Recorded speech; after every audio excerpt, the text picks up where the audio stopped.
우리 하나님 말씀을 한번 보겠습니다. 자, 요한복음 6장을 봅니다.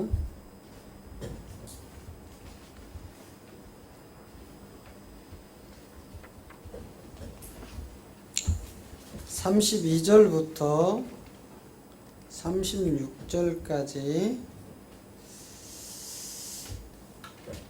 자, 32절부터 36절까지 우리 함께 읽겠습니다.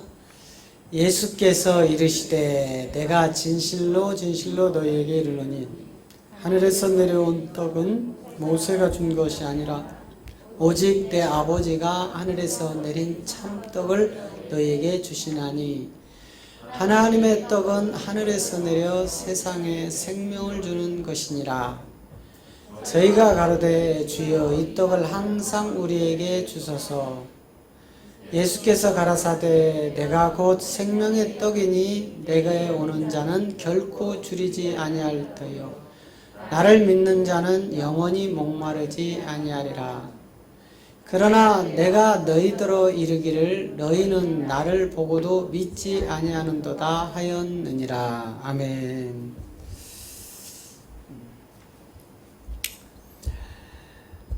오늘 이 요한복음 6장을 통해서 이제 하늘에서 내려온 떡, 우리가 믿고 있는 이 실체, 우리 지금 현재 기독교가 믿고 있는 믿음, 이것과 너무도 지금 다른 믿음의 길을 걸어가고 있는 게 우리 기독교입니다. 오늘 예수님이 우리에게 요구하는 믿음과 오늘 2000년이 흐른 지금 이 시대의 기독교가 믿는 믿음은 너무 다르다는 거죠. 우리 예수님이 우리에게 요구하는 믿음은 생명을 얻는 믿음이고, 오늘 이 시대의 기독교인들이 믿는 믿음은 잘 먹고 잘 살고 잘 풀리고 마치 교회라는 예배당에 나가서 예배 한번 드리고 헌금하고 기도하면 내가 믿음이 좋아서 예배한 것처럼 이렇게 성경과 동떨어진 그런 믿음의 행위를 하고 있는 기독교가 바로 종교 생활을 하고 있는 겁니다. 그러면 이제 우리가 어떻게 하면 예수님이 원하는 믿음에 우리가 들어갈 수 있을까? 우리는 그동안 수십 년 동안 믿음이라는 전제 조건 하에 우리가 천국 간다고 하면서 이 믿음을 마치 예배 출석 잘하는 사람이 믿음이 좋다. 물론 이거 틀린 것은 아닙니다. 믿음이 있어야 예배에 나올 수 있는 건 사실이에요. 그렇지만 예배에 나왔다고 해서 믿음이 좋다는 것은 사실은 아닐 수도 있다 이 말이에요. 그런데 우리는 그런 보여지는 현상의 기준으로 믿음의 잣대를 들이댔습니다. 첫째, 모든 공식적인 예배를 빠지지 않는 사람을 믿음을 좋다 이렇게 얘기를 했어요. 그런데 그 사람의 삶을 들여다보면 예배는 잘 참석하는데 의의 열매가 없는 사람이 많이 있다 이 말이에요. 왜 이런 현상이 일어날까요? 우리가 믿는 믿음과 하나님이 원하시는 믿음이 너무나도 틀리기 때문에 그렇습니다. 그래서 공식적인 예배, 우리가 흔히 이야기하면 주일 낮 예배, 저녁 예배를 안 빠지고, 그리고 수요 예배, 금요 심야 철야, 구역 예배, 뭐 이런 새벽 예배, 이런 등등의 예배를 안 빠지고 잘 나오면 우리는 아무개 집사님 믿음이 참 좋다고 이렇게 얘기를 합니다. 근데 이것이 과연 하나님이 원하는 믿음이었을까요? 또 그런 공식적인 예배에 빠지지 않고 예물을 또 잘 드려요. 아, 이번에 교회가 이런 행사가 있습니다. 교회에 또 이러한 일들이 지금 벌어졌습니다. 그런데 우리가 물질이 필요합니다. 했더니 제가 50% 하겠습니다. 제가 30% 하겠습니다. 또는 제가 100만 원 하겠습니다. 제가 1000만 원 하겠습니다. 이런 분들을 믿음이 좋다고 우리는 인정을 해왔습니다. 그게 과연 성경이 이야기하는 믿음일까요? 물론 이런 분들에게 믿음이 전혀 없다 말할 수는 없지만 믿음이 있기에 하는 것은 지극히 맞지만 성경이 원하는 믿음하고는 좀 동떨어지지 않았나 하는 생각이 들어갑니다. 왜 그럴까요? 오늘 성경이 우리 예수님이 말씀하는 믿음이라는 것은 구원을 받는 믿음이고 우리가 예배를 잘 나오고 헌금을 잘 드리고 목사님 말씀에 순종을 하고 교회의 모든 행사에 적극 동참하고 이런 것들은 우리가 원하는 믿음이었다 이 말이에요. 성경에서 이야기하는 믿음은 교회를 나왔더니 예수를 믿었더니 잘 풀리고 잘 먹고 잘 살고 귀신 쫓고 능력 행하고 세상 사람들이 봤더니 예수 믿는 사람들은 저렇게 부자로 잘 사네? 그런 믿음이 아니고 하나님의 아들을 믿는 믿음이었다 이 말이에요. 그럼 우리는 하나님의 아들을 믿는 믿음이 무엇입니까? 자, 오늘 요한복음 6장은 하늘에서 내려온 떡과 또 모세로부터 받았던 이 하늘에서 내려온 떡이라는 이 실체를 둘을 넣고 보는데, 자 32절에서 보니까 예수께서 이렇게 얘기를 해요. 예수님이 이제 말씀을 직접 하시는 겁니다. 예수께서 이르시되 내가 진실로 진실로 너에게 이르노니 하늘에서 내린 떡은 모세가 준 것이 아니라 오직 내 아버지가 하늘에서 내린 참떡을 너희에게 주시나니 이렇게 되어 있어요. 그럼 이 말씀이 무슨 말씀입니까? 자 보세요. 예수님이 직접 말씀을 하는 거예요. 야, 하늘에서 내린 이 떡이 모세가 준 떡하고 다르다 이 말이에요. 그러면 모세에게 준 떡은 무엇이었습니까? 이 떡은 하늘에서 내려온 만나였단 말이에요. 만나. 이 만나는 유월절 어린 양이라는 이 예수, 대신 죽은 예수님의 피를 좌우 문설주에 바르고 나니까 장자의 죽음의 고통이 넘어가고 그 어둠이 거치고 나서 이른 새벽에 그 사단의 왕 바로라는 이 사단이 이제 너희 하나님을 내가 인정한다 빨리 나가다오 해서 그 사단의 종으로 묶여 430년 동안 묶여있던 이스라엘 민족이 해방되는 이름이 어린 양 예수라는 대신 죽은 예수의 이름으로 우리가 해방을 받는다겠죠. 그렇게 해서 출애굽을 해서 나와서 광야에서 그들이 농사를 짓지 아니하고 그냥 그 하나님의 말씀을 대언하는 모세를 따라서 그 광야 40년 동안 그 광야에서 하나님을 만나고 예배하고 그들이 그 40년 먹고 마셨던 그 양식이 바로 만나였다라는 거예요. 그런데 이 하늘에서 내려온 만나를 먹었는데 모두가 문제는 다 죽어버렸어요. 그 만나를 먹고 살아야 되는데 문제는 죽었다 이 말이에요. 그래서 그 만나를 먹고 죽은 것 같지 않다 이 말이에요. 지금 예수님이 떡 두 덩어리를 가지고 비유를 하는 건데 하나는 모세로부터 하늘에서 내려온 이 만나라는 떡과 또 하나는 모세로부터 온 이 만나라는 떡이 아니라 너희 앞에 있는 인자 예수라는 떡을 지금 보여주고 있는 겁니다. 그러면 오늘 우리가 하나님을 잘 믿는다는 믿음은 우리의 믿음으로는 천국 갈 수 없습니다. 우리가 이렇게 잘 믿었기 때문에 난 천국 갈 거야. 그건 허상입니다.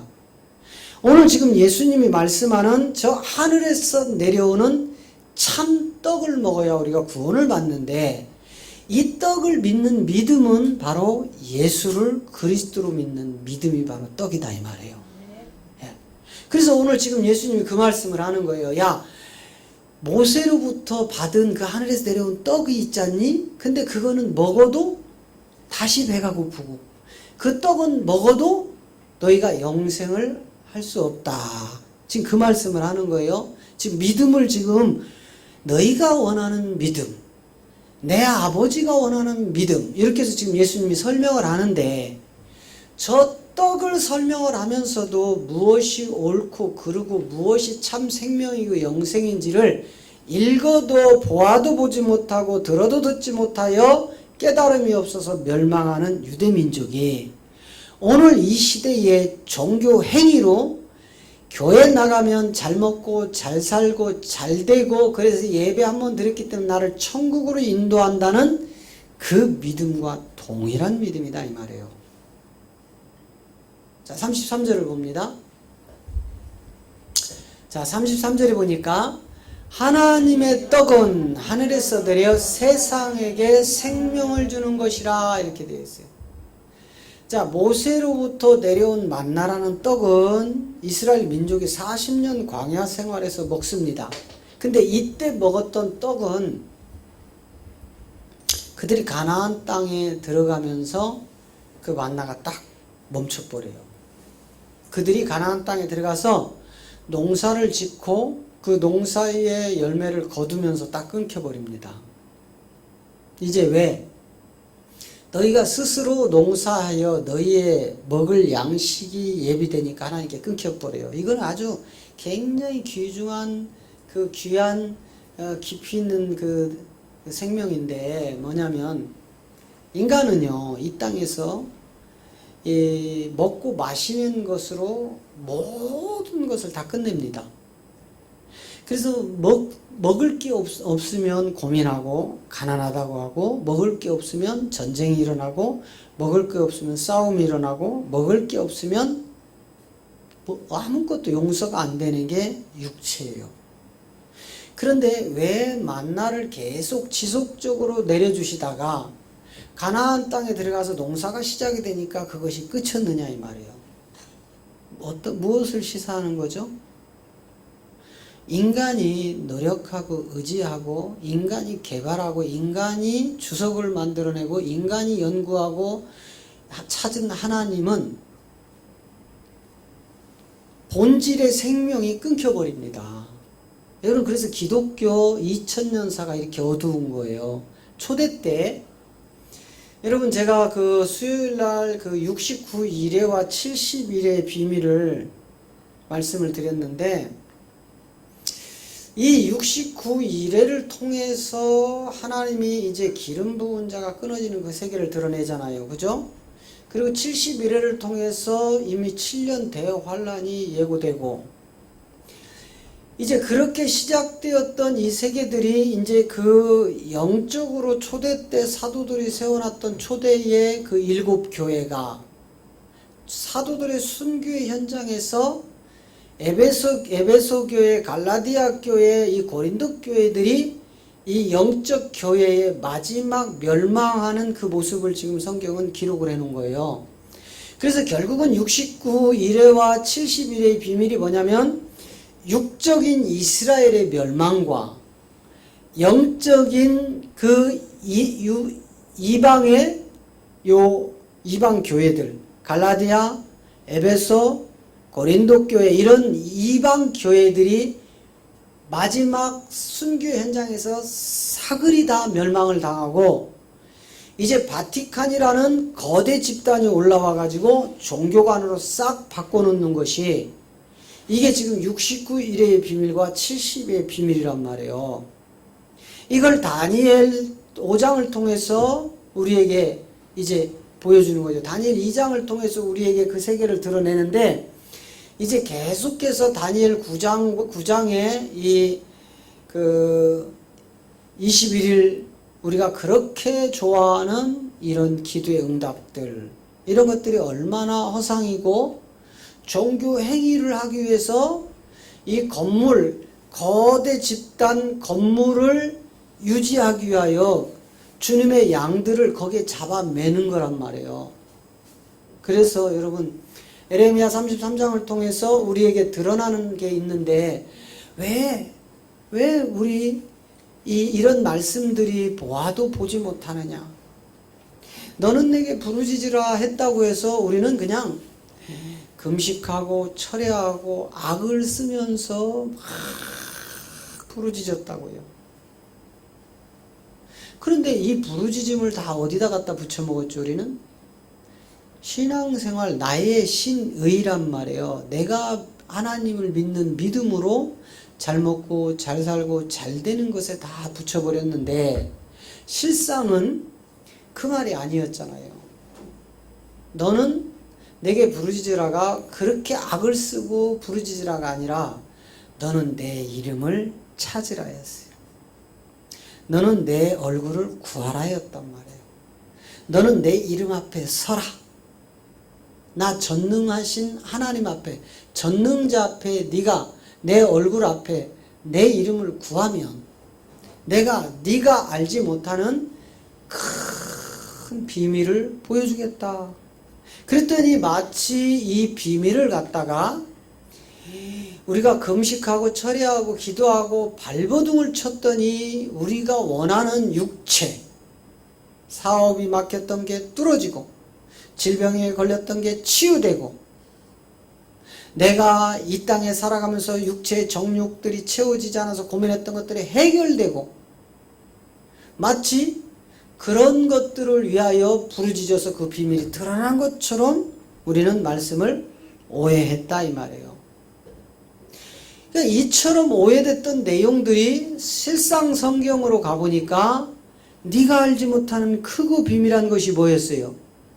영원부터 하나님 속에 감추고 있던 비밀한 경륜이었는데 이것이 때가 참에 그리스도 안에서 일어나는 경륜이었더라 이 말이에요.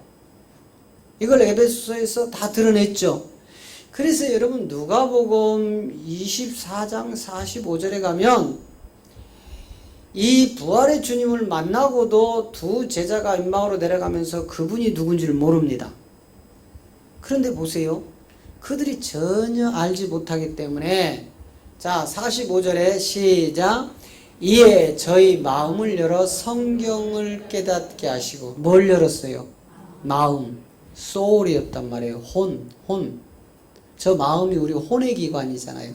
그 혼의 기관이 열려서 성경을 깨닫는데 저 성경이 뭐냐면 디모데후서 3장 16절에 있는 내용이란 말이죠.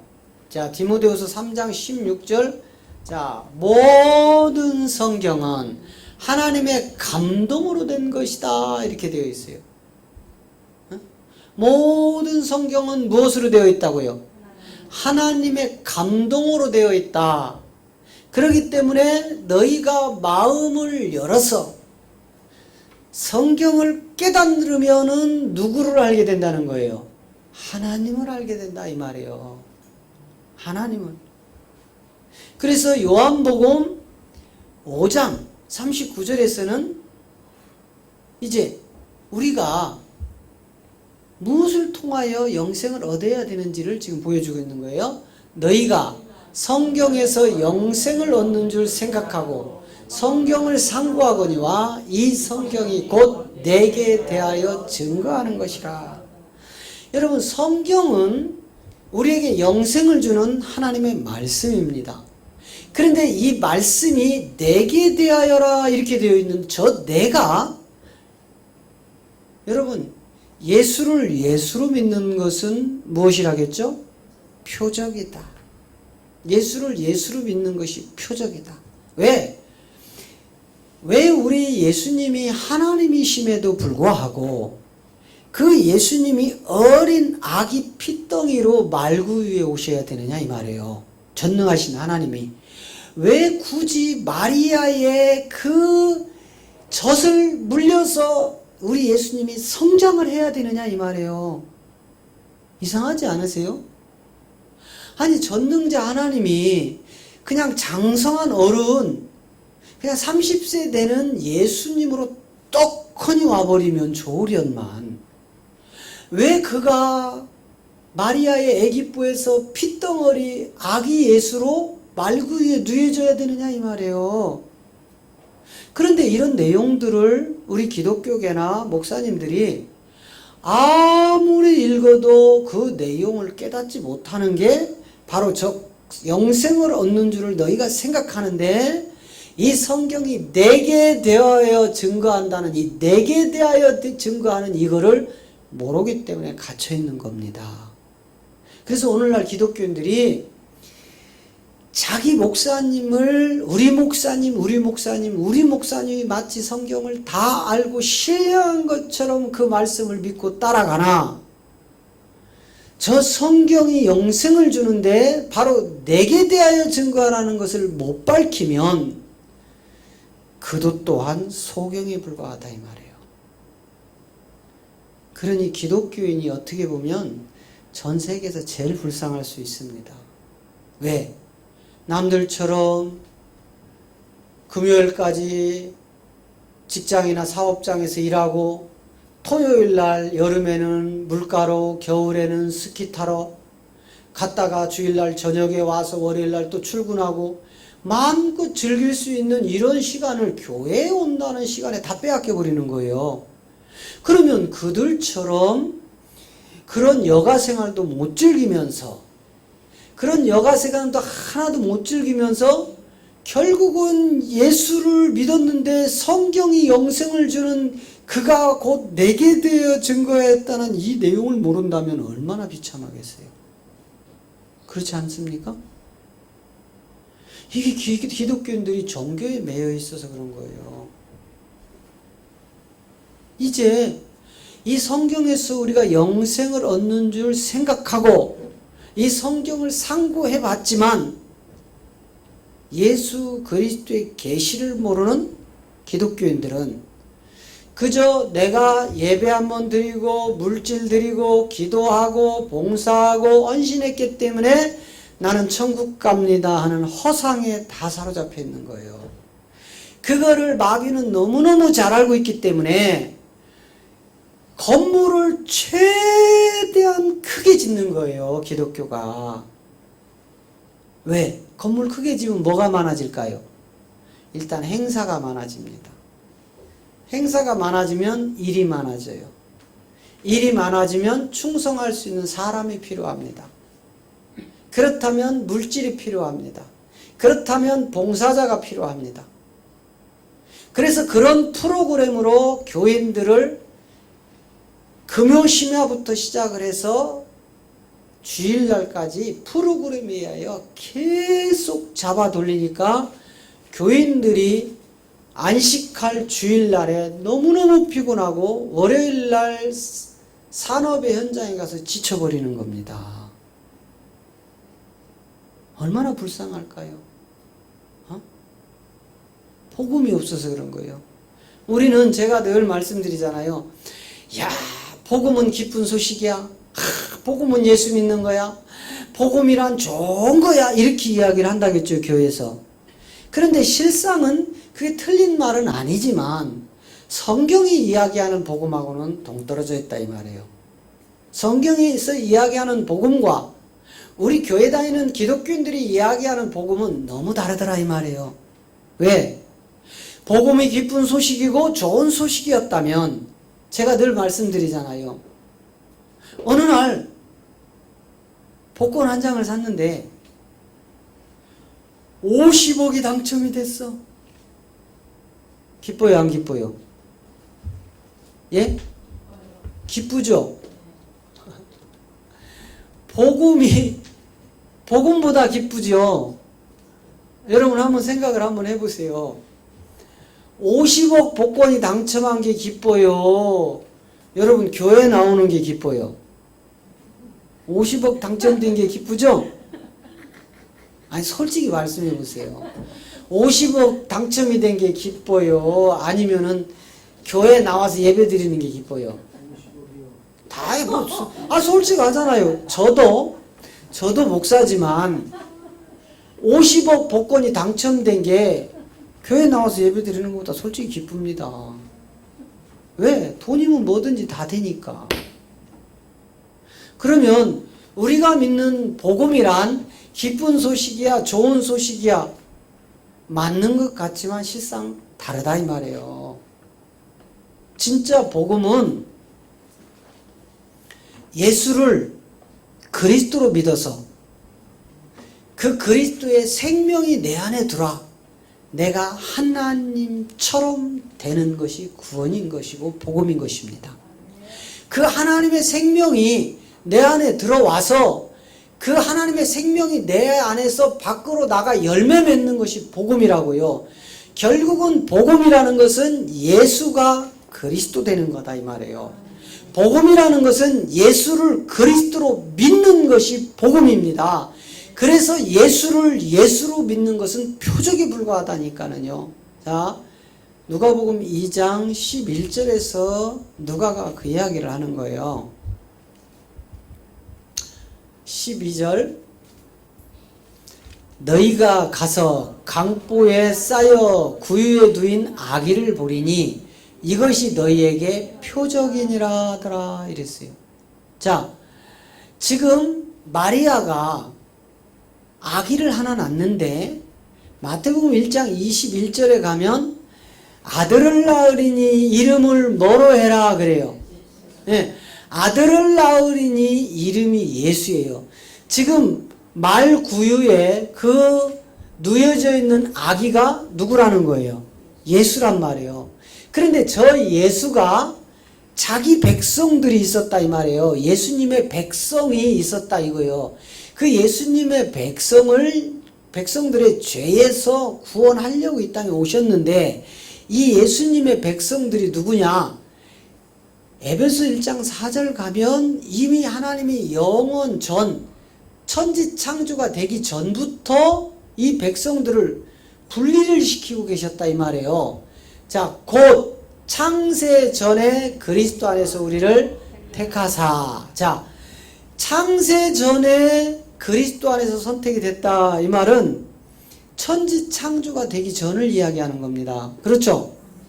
우주 만물이 만들어지기 전, 에덴이 만들어지기 전, 이런 것들이 아무것도 없을 때 이미 그리스도 안에 우리가 선택이 되어 있다 이 말이에요.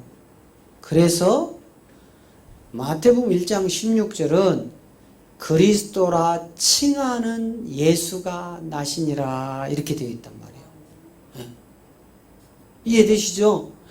왜 예수님이 자기 백성을 구원할 자로 이 땅에 오셨느냐 이 말이에요. 그런데 그 아기 예수 말구 위에 누워있는 아기 예수를 보는 것이 표적이라고 한다니까는요. 그런데 이 표적을 구하는 자들은 악하고 음란한 세대가 구한다 이 말이에요. 그래서 여러분 예수를 예수로 믿는 지금 현 기독교 성경은 예수를 그리스도로 믿어라 이렇게 합니다. 예수를 그리스도로 믿어라 하는데 교회는 예수를 예수로 믿어라 하니까 지금 이 시대는 어느 목사님이든 능력을 구하고 전부 표적을 따라가는 거예요. 막 어느 목사님이 예언을 잘하더라, 쪽집게처럼 맞추더라, 어느 목사님이 막 병을 고치더라, 우울증을 치료하더라, 그 목사님한테 가면 막 만병통치다, 모든 것이 다 해결된다, 이렇게 광고를 어마어마하게 목사님들이 내고 자신을 드러내는 겁니다. 그런데 예수님이 마태복음 12장 39절에 가면 너희가 구하는 그 표적이 무엇인 줄 아느냐 이렇게 얘기를 해요. 자, 예수께서 대답하여 가라사대 악하고 음란한 세대가 표적을 구하라. 선지자 요나의 표적밖에는 보일 표적이 없느니라. 그럼 이 시대가 저런 표적을 따라가고 저런 표적을 구하면서 저런 표적이 나타난 목사님들한테 엄청난 교인들이 달려가서 수천 명, 수만 명의 집단을 이루는데 예수님은 악하고 음란한 세대가 표적을 구한다. 못을 딱 박아놨어요. 말구 위에 누워있는 그 아기 예수가 예수에 불과하다면 이것이 바로 표적이다 이 말이에요. 그런데 성경은 그 예수가 누가 된다고 해요? 그리스도가 된다고 한다니까. 그 예수가 그리스도다. 어? 그 예수를 그리스도로 믿어야 표적이 아니라 영생으로 간다 이 말이에요. 그래서 그렇게 초대 때 사도들은 예수를 예수로 믿으라고 하지 않고 예수를 그리스도로 믿으라고 합니다. 자, 보세요. 마태복음 16장 16절에서 베드로가 예수님 앞에 지금 놓고 하는 고백입니다. 시몬 베드로가 대답하여 가로되 주는 그리스도시요 살아계신 하나님의 아들이십니다. 이렇게 얘기를 해요. 베드로가 지금 예수님 앞에서 예수님이 야 세상 사람들이 인자인 이 예수를 뭐라고 하더냐 그랬더니 세례 요한이요 에레미야요 뭐 선지자 중에 한 명입니다 이렇게 얘기를 하니까 우리 예수님이 그래 세상 사람들은 나를 내가 수많은 기사와 표적과 엄청난 능력을 행하니까 선지자 중에 한 명으로 그들은 나를 볼 수 있겠다. 그런데 나와 함께 3년 반 동안 동고동락했던 너희들은 그럼 나를 뭐라고 하느냐? 예수님이 이렇게 이제 첫 번째는 세상 사람들이 나를 뭐라고 하느냐? 이렇게 질문을 하시고 그 질문이 선지자 중에 한 명이라고 하니까 두 번째는 제자들에게 그런 너희 제자들 너희들은 나를 어떻게 생각하느냐? 이럴 때 베드로가 한 고백이에요. 주는 예수십니다. 이렇게 하네요. 왜? 우리는요. 예수님은 나의 주님입니다. 이렇게 가르쳐 버렸어요. 예수님이 나의 주님입니다. 근데 베드로는요. 그렇게 얘기하지 않아요. 그 예수님 앞에 놓고 주는 나의 주는 그리스도십니다. 이렇게 얘기를 하는 거예요. 오늘 우리가 예수를 예수로 믿는 것은 표적이고 이 표적은 악하고 음란한 세대가 구하는 것들이고 예수를 그리스도로 믿어야 생명이 온다고 요한복음 20장 31절에서 말씀합니다. 자, 요한복음 20장 31절을 봅니다.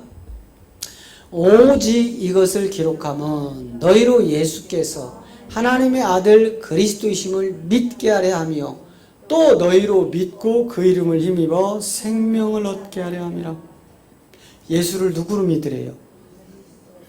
그리스도로 믿어야 생명이 온다 이 말이에요. 예수를 예수로 믿으니까 뭐로 가버려요? 표적으로 가버리는 거예요. 표적. 예수를 예수로 믿으니까 표적. 그래서 여러분 예수님이 요한복음 2장 19절에서 저 성전을 헐어버려라. 그리고 내가 몸으로 새로운 성전을 세울 것이다. 이렇게 얘기해요. 자, 요한복음 2장 19절을 봅니다. 자, 예수께서 대답하여 가라사대 너희가 이 성전을 헐라 내가 사흘 동안에 일으키리라. 20절 유대인들이 가로되 이 성전은 46년 동안 지었거늘 네가 3일 동안에 일으키겠느냐 하더라. 21절 그러나 예수는 성전된 자시 육신을 가리켜 말씀하신 것이라. 자, 예수님의 몸이 뭐래요? 성령이라고 하잖아요. 이 성전이라고 하잖아요. 예수님의 몸이 성전이랍니다. 그가 십자가에서 그 몸을 찢어야 성전이 세워진다 이 말이에요. 오늘 우리 예수님은 건물 46년 된 헤롯 성전 무너뜨려라. 그것 때문에 너희가 지옥 간다 이 말이에요.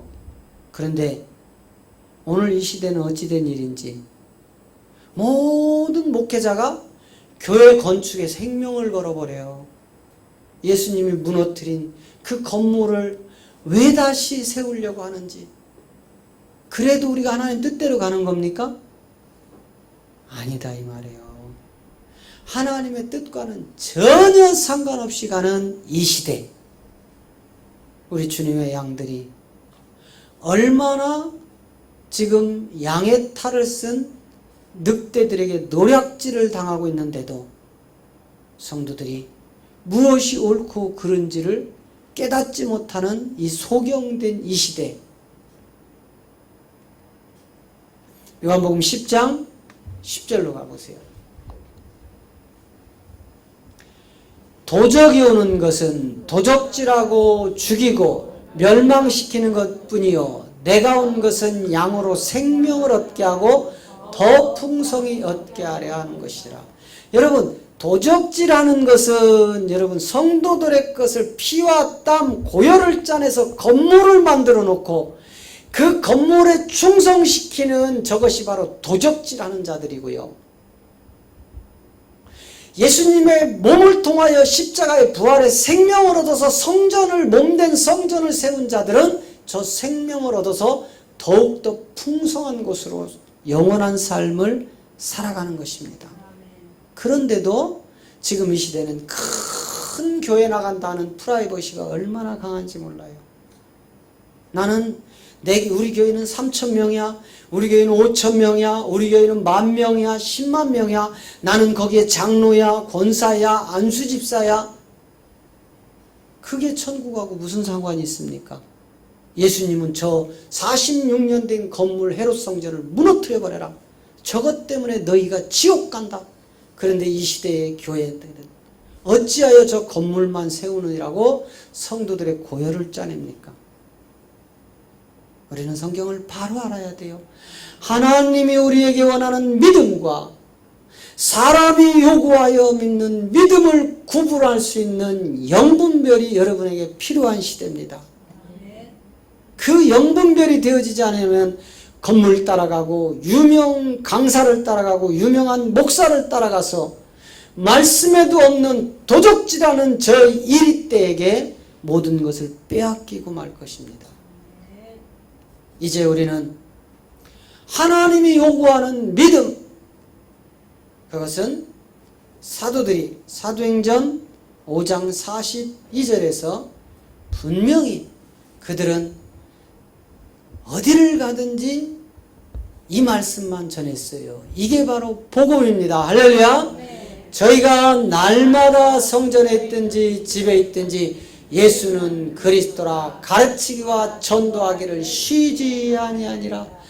이 초대 때 사도들은 예수는 그리스도라고 가르치고 전도하기를 쉬지 않은 것이 바로 복음이었는데, 오늘 이 시대는 예수를 예수로 믿으라고 하는 시대로 바뀌어버린 것이 바로 바티칸이라는 저 카톨릭에서 나온 저것 때문에 그런 겁니다. 건물 교회. 이제 우리는 분별합시다. 왜 사도들이 순교했는지. 예수는 그리스도라고 가르치고 전도하기를 쉬지 않았던 것입니다. 그래서 우리는 이 믿음으로 올라가야 됩니다.